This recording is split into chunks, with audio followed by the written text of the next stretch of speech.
باشە بۆچی ئێمە لە ژیانی خۆماندا دڵمان خۆش نییە، بەختەوەر نین؟ باشە بیرێکمان بۆ نەکردوتەوە بۆچی دڵخۆش نین، بەختەوەر نین؟ لەبەر ئەوەی لەگەڵ قورئاندا ناژین، نە بە کردەوە بە پێی پێویست لەگەڵ قورئانداین، نە بە خوێندنەوە. لە کاتێکا خوای گەورە دەفەرمی وەشیفاء لما في الصدور، قورئانی پیرۆز شیفایە بۆ ناو دڵ، شیفایە بۆ خەم و خەفەتەکان، شیفایە بۆ دڵتەنگیەکان. بەڵام ئێمە چونکە قورئان ناخوێن، لەگەڵ قورئاندا ناژین، وەکو خواناسانی پێشوو تەماشا دەکەی دڵخۆش نین، چونکە پارە و سەروەت و سامان مرۆڤ دڵخۆش ناکات. لەبەر ئەوەی لەگەڵ قورئاندا ناژین.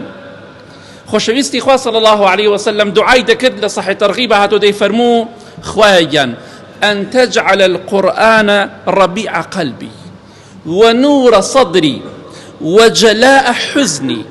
خوایە گیان قورئانی پیرۆز بکەیتە بەهاری دڵەکەم، چۆن بەهار هەموو شوێنێ ئاوەدان و خۆش و دەژێتەوە، خوایە گیان بە قورئانی پیرۆز دڵەکەم ئاوەدان کەیتەوە، دڵەکەم زیندوو کەیتەوە، و بیکەیتە نورێک بۆ دڵم قورئانی پیرۆز، و بیکەیتە لابەری خەم و خەفەت و پەژارەکانم. کەواتە قورئانی پیرۆز دڵەکان ئاوەدان دەکاتەوە، دڵەکان خۆش دەکات. باشە هۆکار چی بوو؟ نهێنی چی بوو؟ ئیمامی ئەحمەد ڕەحمەتی خوای لێبێ پێڵاوێکی لە پێدا بوو لەو ڕێبەڕێستان لە دەیەها شوێن پینە کرا بوو، بەڵام دڵخۆش بوو. لەگەڵ قورئان هاژیە. خواناسان بۆچی دڵخۆش بوون؟ لەبەر ئەوەی لەگەڵ قورئاندا دەژیان.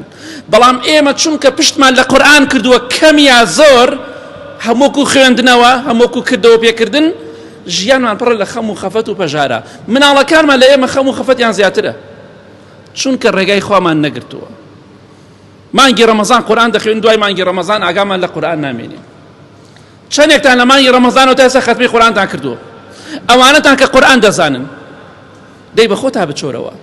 تو ئاوا دووربی لە قورئان، سوێن بەخوا دڵخۆش نابیت، سوێن بەخوا بەختەوەر نابیت، حتا نەگەڕێتەوە بەلای قورئانی پیرۆز.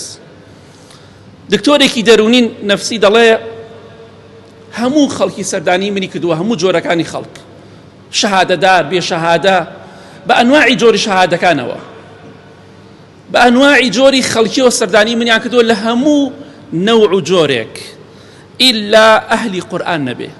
ئەوانەی کە لەگەڵ قورئاندا دەژین، شەو ڕۆژ قورئان دەخوێنن، هیچ نەفرێک لەوانە بۆ نەخۆشی دەرونی سەردانی منی نەکردووە. یەک پیاو چاکم پێ بڵێ تووشی نەخۆشی نەفسی بوو بێ، خواناس نەکەمی لە کۆڵانەکانی خۆمان و شارەکانی خۆمان دەڵێ وەڵا ئەوەی قورئان خوێنا تێک چوو، وەڵای بەس وان نییە، وەڵای بەس ڕاست نییە قسەیە. یەک پیاو چاک و عالم و زانایەکم پێ بڵێ تووشی نەخۆشی دەرونی بوو بێت، من نازانم، هەتا ئێستا نەمبیستووە، چونکە لەگەڵ قورئاندا دەژیان. بۆیە ئەگەر پێت خۆشە دڵخۆشبی قورئان بخوێنە.